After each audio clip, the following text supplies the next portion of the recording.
Welcome to the channel, y'all. Today we're going to be talking about the new Divers album, Odd Dog in the Capital. Divers is a band from Melbourne, Australia that does experimental rock, alt-rock, and post-punk. They've released a total of 4 EPs since 2020, but this is their official debut album, and it was actually self-released and produced by the band.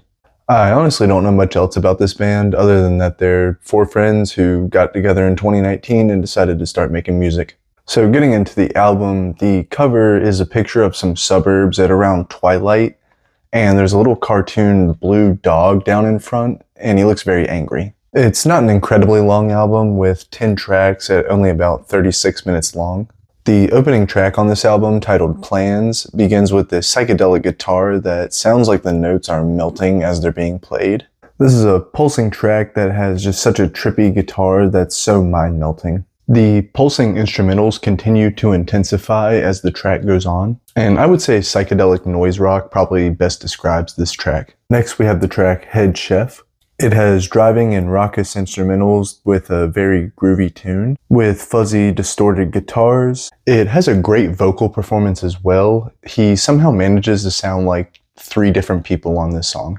And it's very lively and playful, as the lyrics describe cooking in a restaurant, and there's a point of view of like a food critic, and even a pretty funny Gordon Ramsay impression. Next is The Great Tree. It's joyful and bouncy, melodic, rhythmic, and pretty soothing. The instrumentation is very warm and gentle on this one, which is contrasted by the sort of unnerving lyrics that describe a great tree in a big land that the government takes to a tree lab and cuts into pieces. The track is sort of interrupted after the first chorus with this deep, distorted voice saying, "I am the great tree." And it's kind of funny how they just resume the song saying like, "Oh, that was weird. Sorry you had to hear that. We'll get it fixed for you." After that, we have the track Holiday, which opens with lush guitars and ethereal singing before a slow and relaxing beat joins in. It's very dreamy and atmospheric. This track really makes you feel like you're floating. And in a way I can't really describe, it's oddly nostalgic. It's very mellow and serene, and just really overall a relaxing track.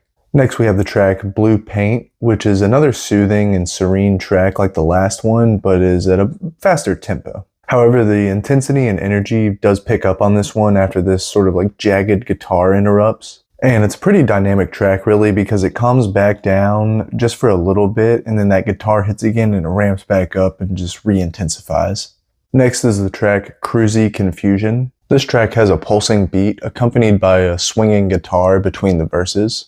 It seems like it's inspired by 70s hard rock, and it's a really good driving song. Like, it just makes you want to get on the road and drive.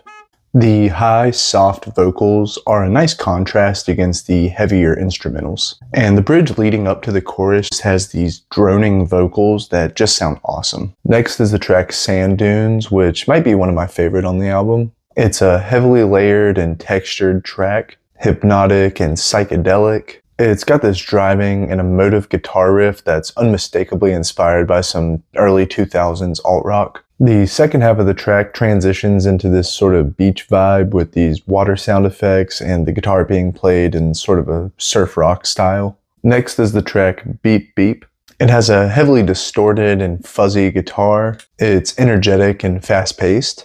It has high intensity, and it's a very lively track with a raw sound. It sort of creates a wall of sound with the heavy instrumentation and the layered effects. There's a small segment about halfway through the song for about 30 seconds or so where it calms down for a bit, and then it just ramps back up and jumps right back into the chaos. Next up is The Mouse. This is a very upbeat and fast-paced track. It is very rhythmic and textured. It's synth-driven and very energetic. The synths are pretty hypnotic and have sort of a shimmering sound to them. It has a pretty catchy and melodic tune, and it's just a very vibrant track overall. And finally, we have the last track on the album, Health Freak. Here we slow things down for the final track on the album, which gives it sort of a gloomy and moody feeling, but somehow also sort of like mellow and relaxing. And it has an angelic chorus with such a captivating tune. The chorus creates a dreamlike soundscape, and the bridge leading up to the chorus has this sort of downward spiral sensation to it. mainly due to the instrumental slowing down and the shift in his cadence. Overall, this album has a pretty awesome blend of alt-rock and electronic and synth pop, as well as psychedelic rock and post-punk that they take in a pretty experimental direction. It also features fairly angelic singing from the lead singer Ben Bray with his soft but also raspy voice. And it just has very unique and interesting instrumentation that's also very catchy at the same time. But yeah, this is an awesome album with a ton of unique sounds that I definitely recommend checking out. I've really been loving it. It's pretty out there. But that's all I've got for you. Thanks for sticking around. I appreciate it, and we'll see you next time.